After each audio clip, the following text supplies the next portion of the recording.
personal information somewhere. How will you get the relief if you don't know that it is a fundamental right and you can get a protection from the Honorable Supreme Court as well as the High Courts? The Honorable Supreme Court protects our fundamental rights. That is also a fundamental right to us. It is the right to constitutional remedies.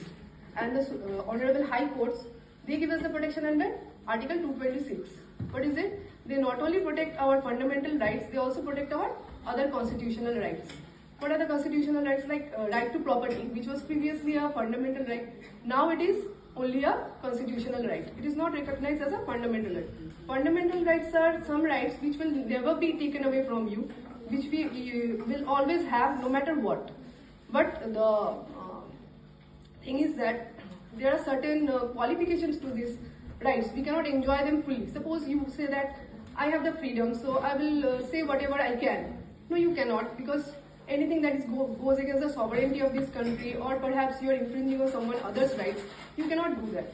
So we have to be careful that we are enjoying our fundamental rights while respecting the fundamental rights of others as well. And there are other certain integrities of the fundamental rights and fundamental duties which others will be discussing with us.